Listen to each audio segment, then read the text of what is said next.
morning.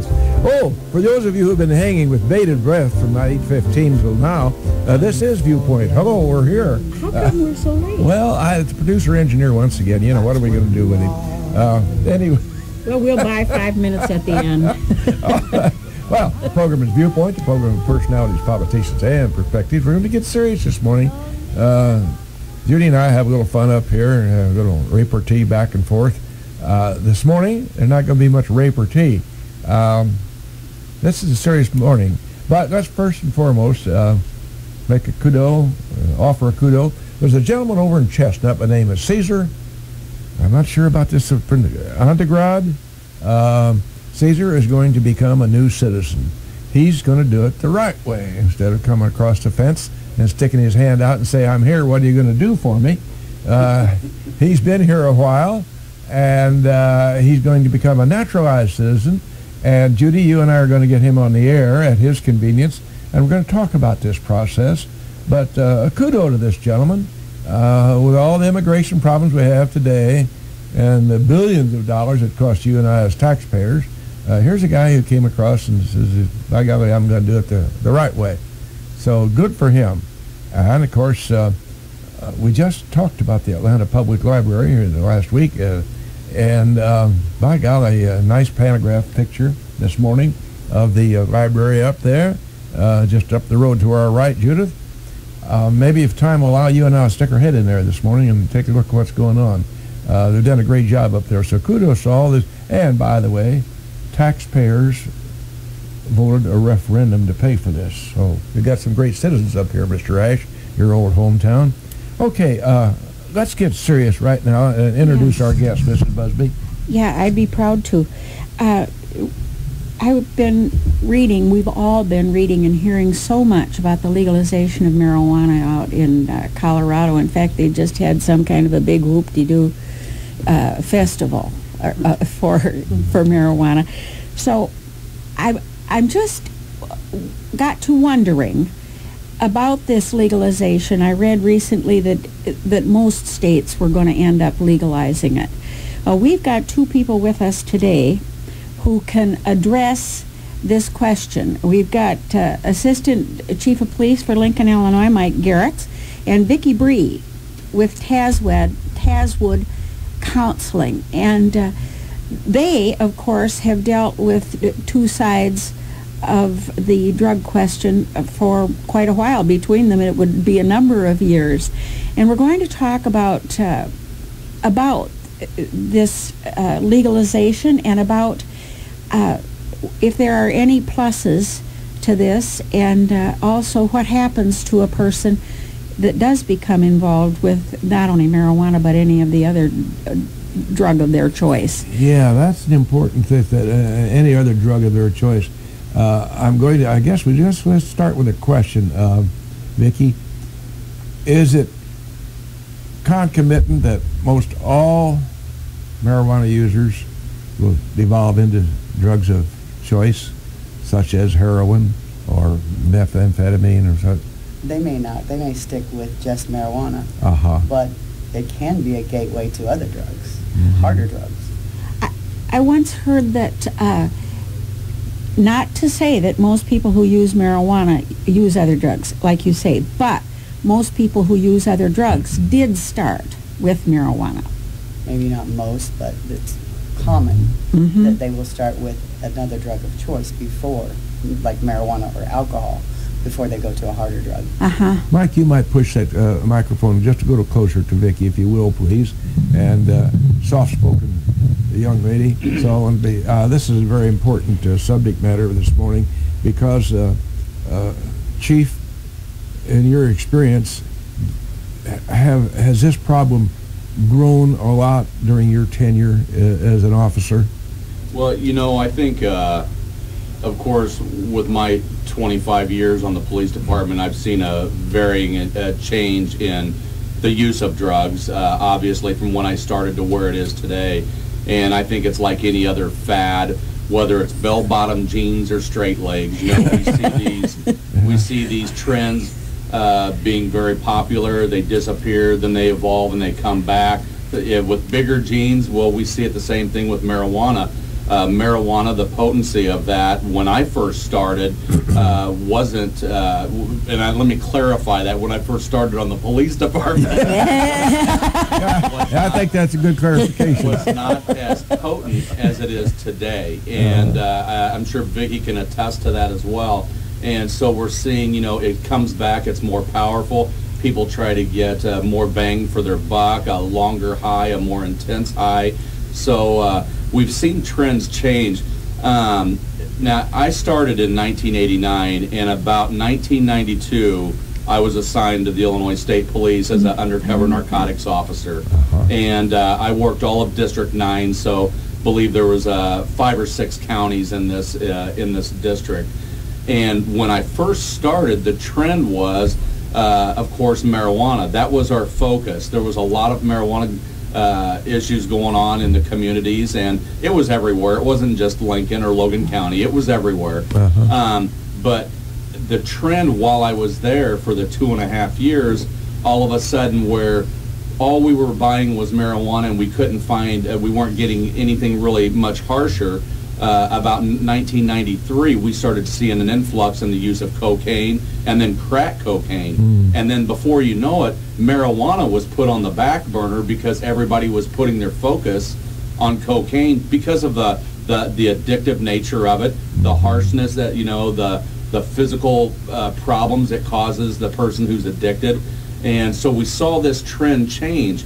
When I got out in 1995 and was no longer working undercover narcotics and began teaching DARE and stuff like that, the trend all of a sudden, then you started being introduced to methamphetamine started coming out. So, we've seen this trend change. And when I was a youth, I remember marijuana being around for years. I remember the cocaine coming. It wasn't a thing that high school would use. It was more on the college because it was expensive. Yeah. But as times have changed now, we're starting to see heroin use amongst high school students. Yes. Oh, boy. And, of course, that is in itself very addicting in nature. And, there's people who are addicted, and I'm sure Vicki can also attest to this.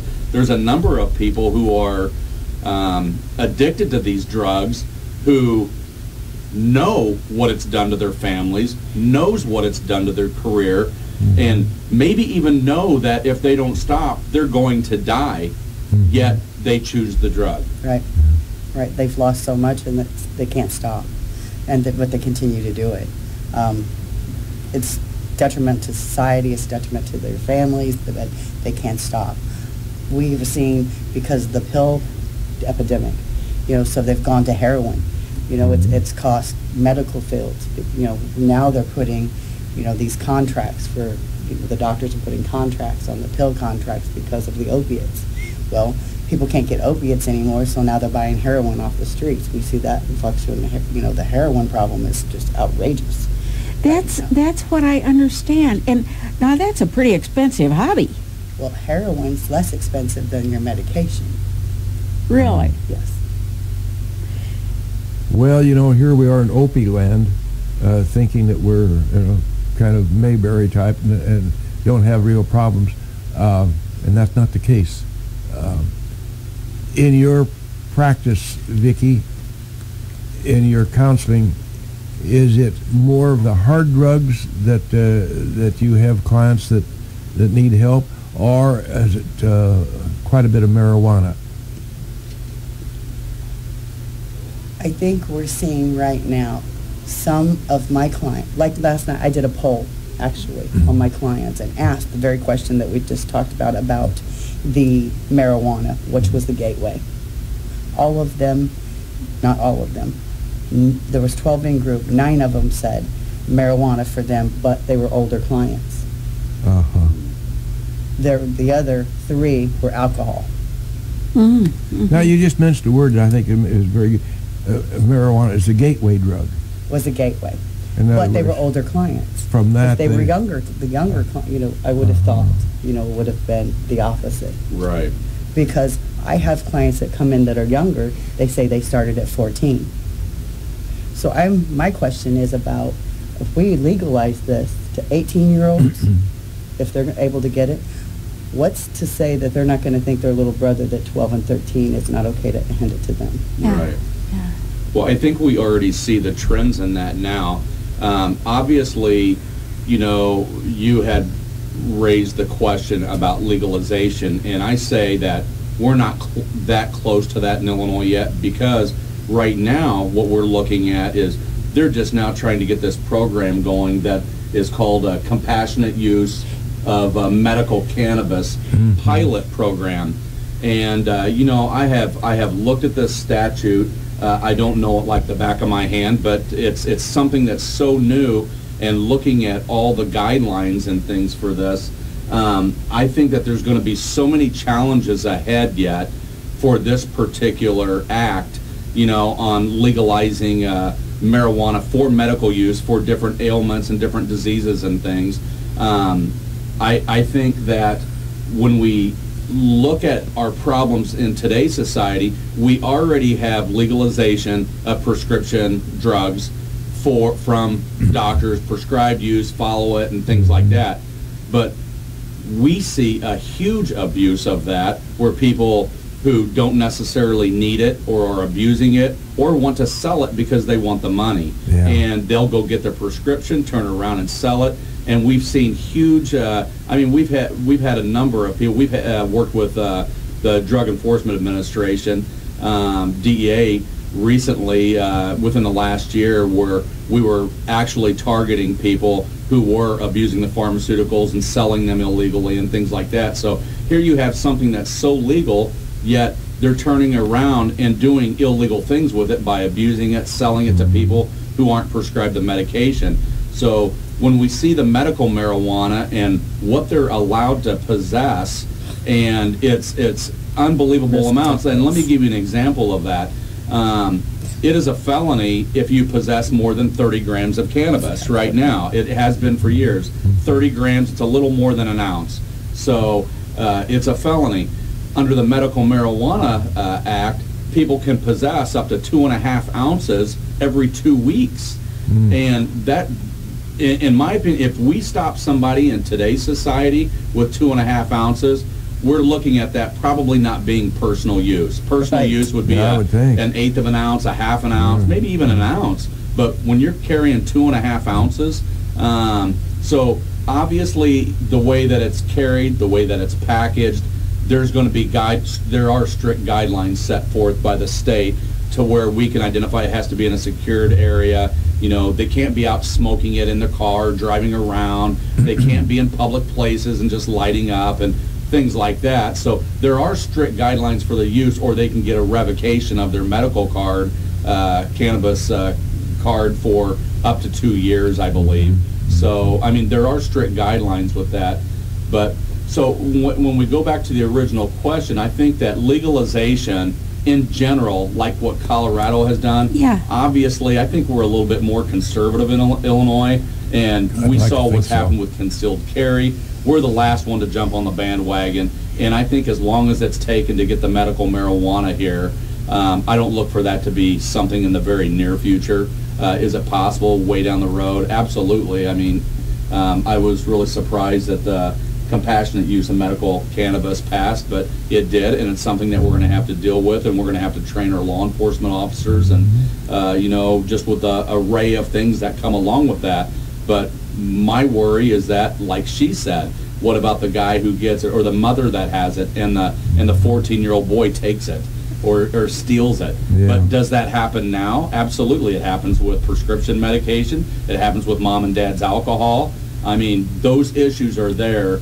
And but do I think that this is going to be I think it could be a positive thing for the people who are in desperate need of this. Yes, I believe it can help them, and if they feel that that can help them, by all means, especially people who are terminal and things like that, if it can help them cope with what they're going through, I'm all in favor of it.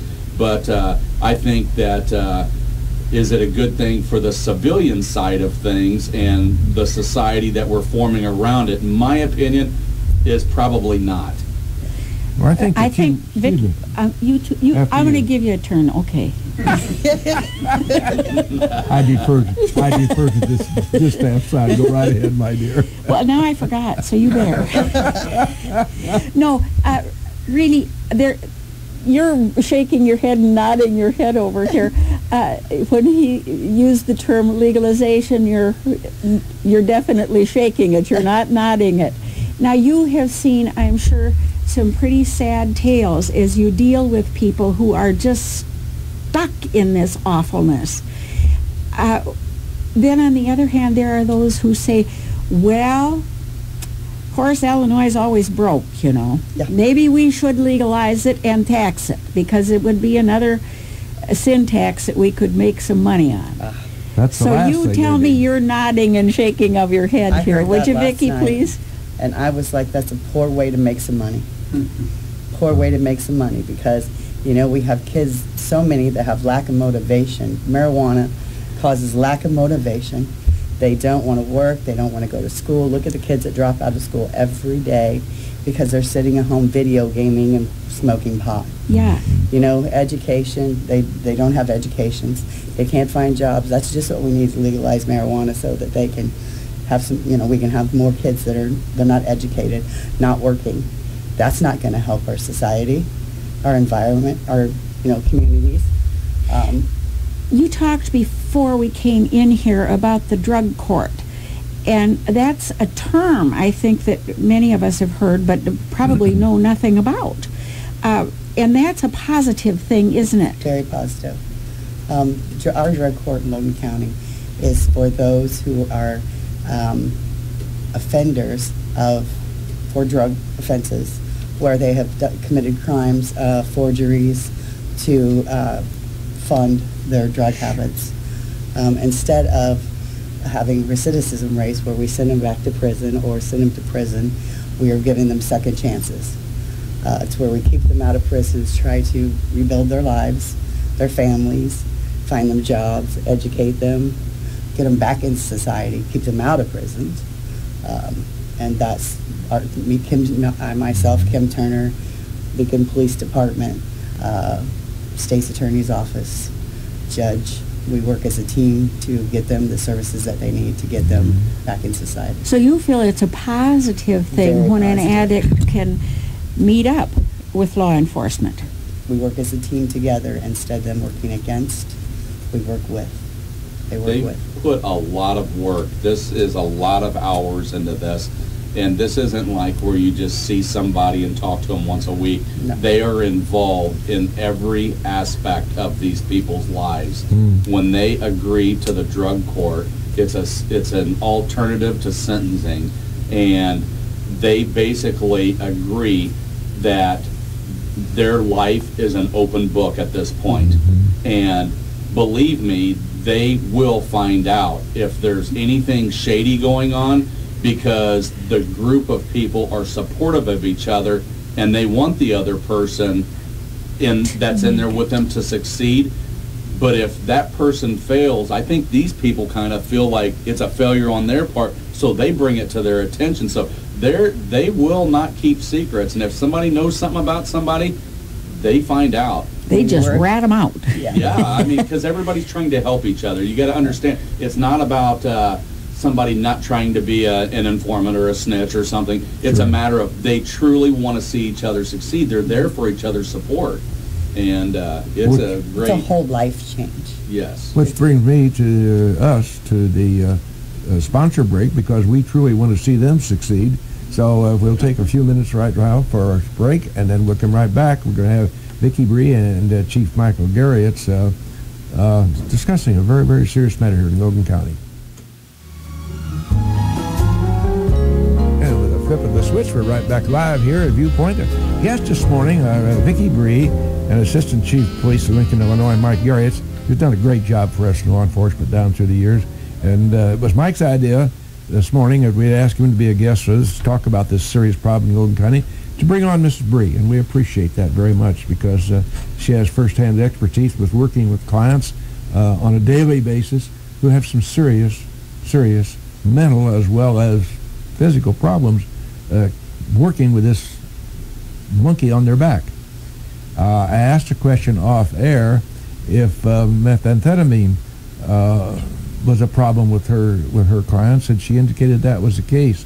How does, well, what a stupid question. I'm going to withdraw it. How does one start? It starts in a moment of weakness, and from there on it goes downhill, I guess. Oh, that was a stupid question. As the guy used to say on Amos and Andy's program, I withdraws the question. For those who are uninitiated, Amos and Andy was a great, funny program back in the innocent days. Okay, seriously. You know, those who don't know anything about this, without knowing much, it's kind of a conundrum because cigarettes were addictive and been proven to be bad for your health.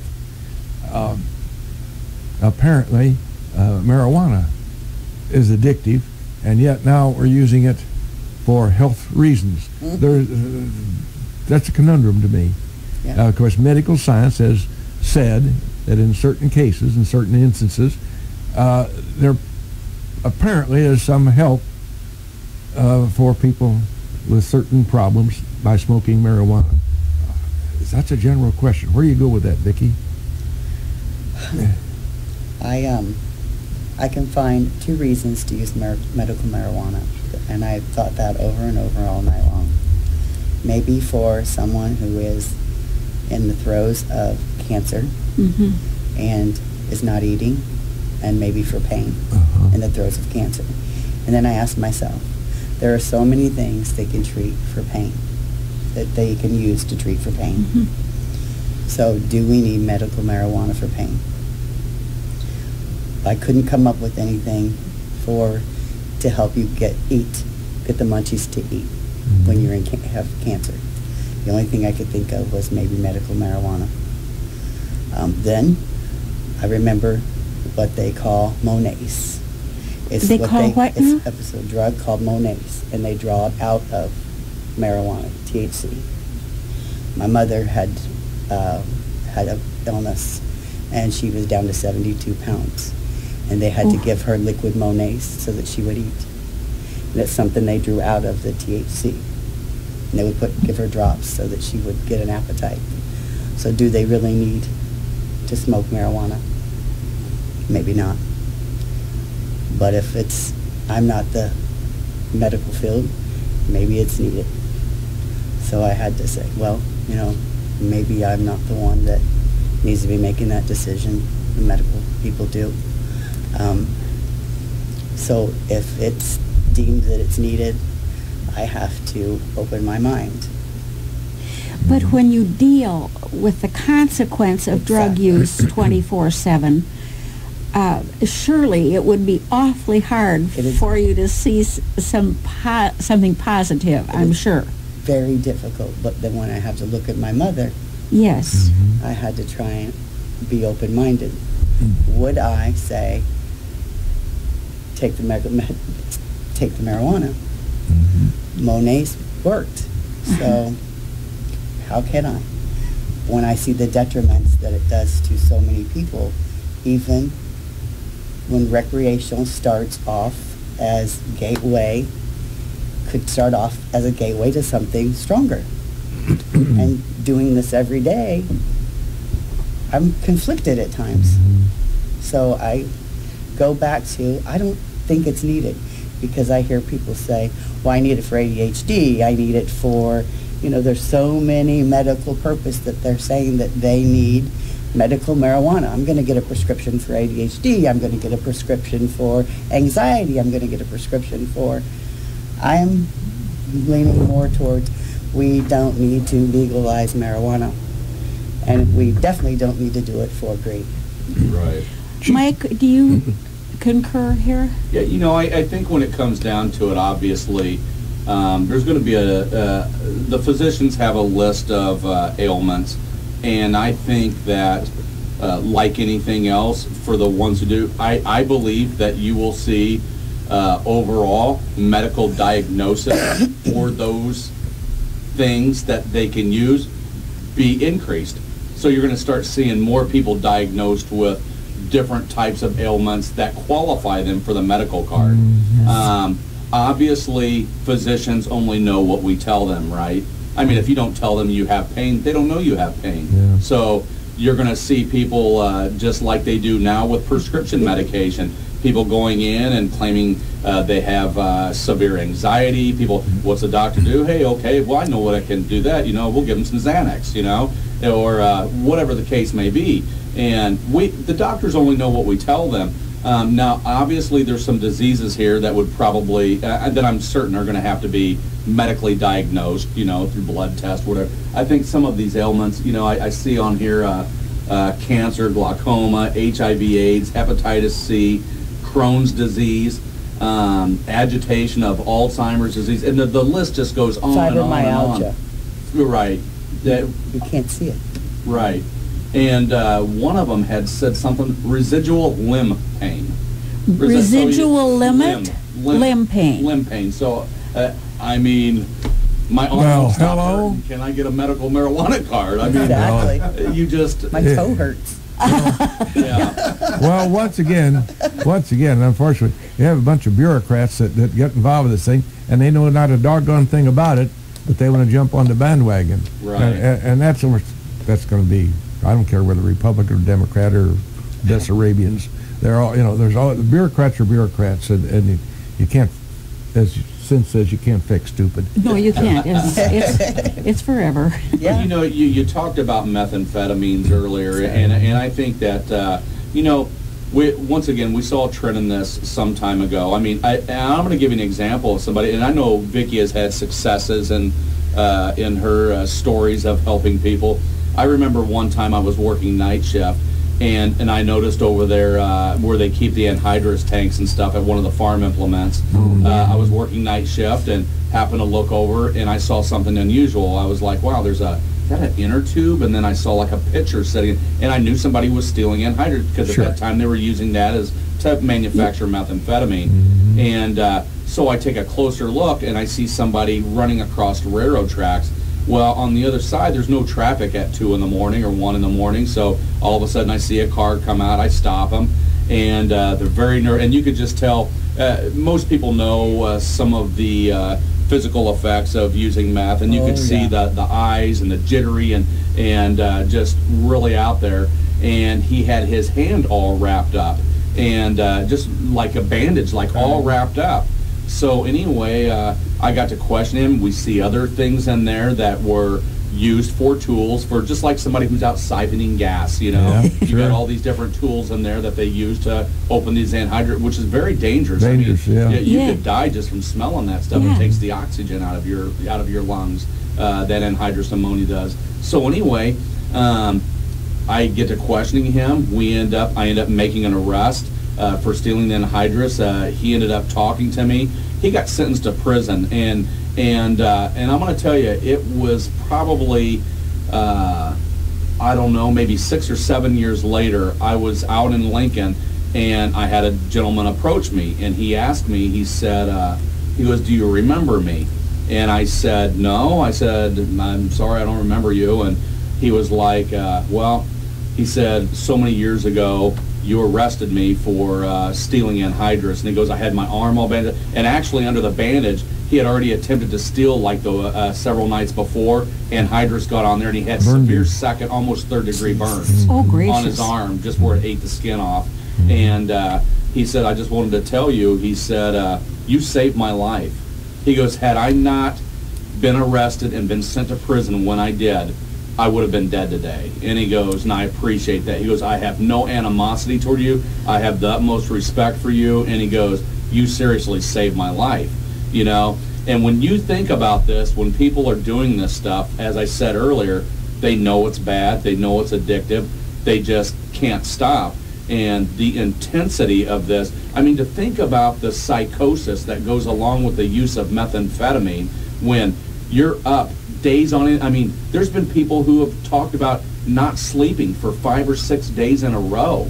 5 or 6 days no sleep. If you did that under normal circumstances, you're going to be seeing dinosaurs when there's no dinosaurs. Yeah. Psychosis does set in, and from lack of sleep. Navy SEALs don't stay up for a week straight. And they're pretty tough. So, yeah, and in great shape. So these people, we have always seen these booking photos online where you can see the just gradual progression of somebody, how age and how horrible they look. You might have a young girl, she looks beautiful, and the next year here's this, and then 6 months later here's this, 6 months later here's this. Next thing you know, she's looking like a 45-year-old woman when she's in her 20s and got teeth missing and sores all over her face. And sadly enough, I've seen that locally. I can pull up local booking photos and see people that this has done this to, and it's a sad thing. I see girls like that I worked with when I first, 12 years ago, that I see today. I walk in the gas station and it is horrible. It's detrimental. Yeah. The beautiful, but they surely beautiful have, young girls. They surely have seen photos like this too.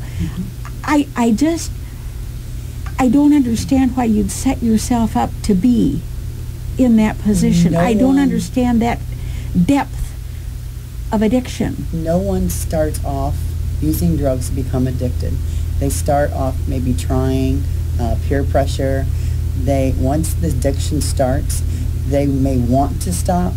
They may even try to stop. They don't know how to stay stopped. Someone, when it starts off maybe for fun, once the addiction takes over, it controls you. You don't control it. Because of maybe the withdrawal symptoms, especially an opiate addict. I think they have the worst time. Opiate addicts, because of the illness that comes with it, they are physically sick. If you don't use, you are going to be very ill. And the payoff from using is to not be sick. It's like the flu 100 times when you're ill.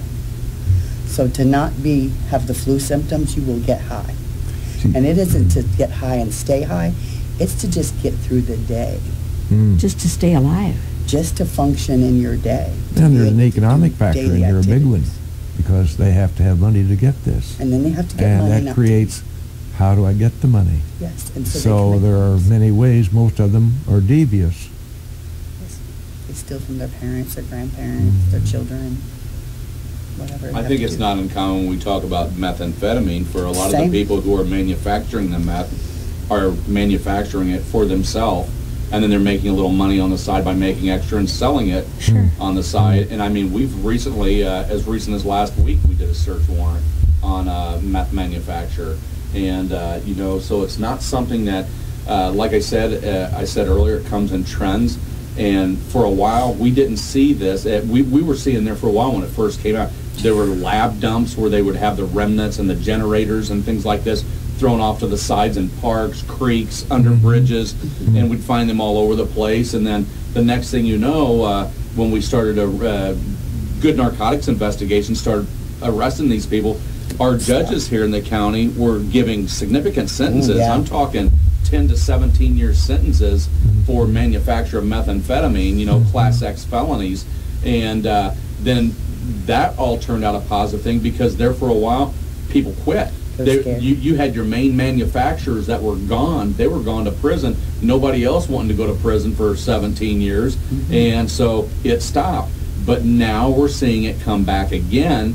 And we've had several methamphetamine cases. We're fortunate that we have a guy assigned full-time to narcotics. And but last week, as recent as last week, there was a meth manufacturer that was arrested. There were several people arrested associated with it. We have on our law enforcement staff an individual assigned full-time to narcotics. Yes. Here we are in Mayberry, and you'd like to think that wasn't the case, but reality being what it is. Vicki, bearing confidences in mind, are there any particular incidents that come to mind of the people with whom you're working and that you've been able to have a real impact on and got them straight? We have several. There are people, we've got drug court clients who've gotten clean and sober, that are, found great jobs, doing well. Clients who have gotten their children back, gotten good jobs. Which is a major thing. Yes. Clients, we have clients who are started up meetings, recovery meetings, and doing recovery meetings, and went through DCFS. I mean, there are lots of clients in Lincoln actually that are doing very well, very well. Is there an organization? Excuse me. Thank God for that, for you people. I'm sure that that's the only reason you can both get up and go to work in the morning, is that you do see some successes, because to deal with this all the time would be very hard on the person, I should think. I'm sure that it just about makes you cry sometimes to see what people have done to themselves. I think what bothers probably me on that, and that's why I invited Vicki here, because Vicki, and I said this earlier off air, there's probably not too many people in Logan County that has suffered from addiction or chemical dependency problems and have tried to get help that does not know this lady. I mean, she is very well known in the community and done a lot. Put herself out there to help these people 24/7. I mean, calls in the middle of the night. I know I think I've called you in the middle of the night before. And, when you think about my those husband things, has taken many people too. Right, yeah, and Danny's done a great job too. And my aspect of it is different. Of course, ours is responsive. We get the call of something going on, and other than when I was working narcotics and doing a long investigation, but initially police involvement, we're not the people their clients want to see, because they don't want to get arrested. But I think what bothers me probably more than anything is when we get these calls and you know that somebody's suffering from whatever chemical dependency and there's children present, because the children are definitely neglected. Somebody who's not in the right frame of mind, these are the calls that you get where we have a report of a possible 2-year-old in a diaper. It's 45 degrees outside and they're walking down the street near Keokuk or Woodlawn Road, because what's mom doing? Mom's passed out on the couch, has no idea that her child got outside and walked off. Those are extreme cases, but these are cases that happens more frequently than you realize. We had a number of those calls. Yeah. Well, to just pick out 2 words there,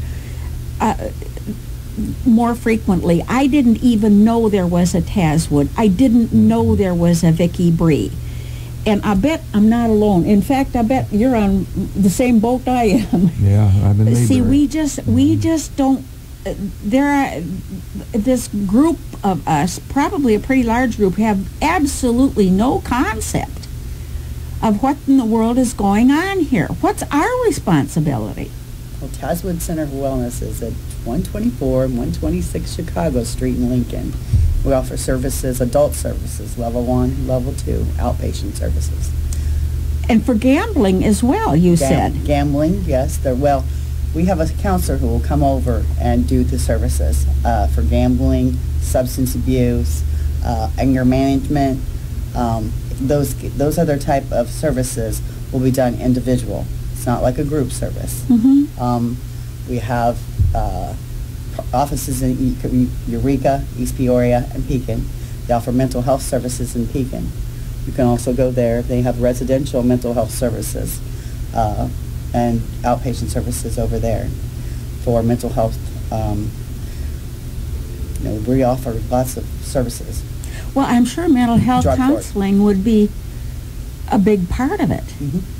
Yeah, dual diagnosis. A lot of our clients are dual diagnosed. The clock's about to tell us, but before it does, if I may, Mr. Ash, question. Do you have veterans in your clientele, folks who are struggling with PTSD? I don't have any right now.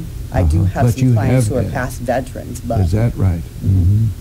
But none with PTSD. Now, I do have clients that have PTSD, but not from vets, from the war. Our guests this morning have been Vicki Bree, a counselor with, say again, please, the official name of the firm. Tazwood Center for Wellness. And Assistant Chief of Police Mike Geriets has done a great job in law enforcement down through the years. We appreciate your clairvoyance in thinking of bringing Vicki on board this morning, because it adds to, we just sit here and we're innocent and we don't know these things are going on. We know that there's every day there's an effort on the enforcement of our law enforcement in Logan County to be alert to what's going on. And the things that we don't know are probably just as well for us. Normally I try to close the program with a comment, but I found one, but it's a little trivial. So given the subject matter of the morning, I think we'll just bypass the closing comment. The second time he's withdrawn today. Yeah, two times. Having withdrawal pains, yeah. Thank you very much, folks. Thank Thanks you for for having having me. Thank Thanks you. for having me.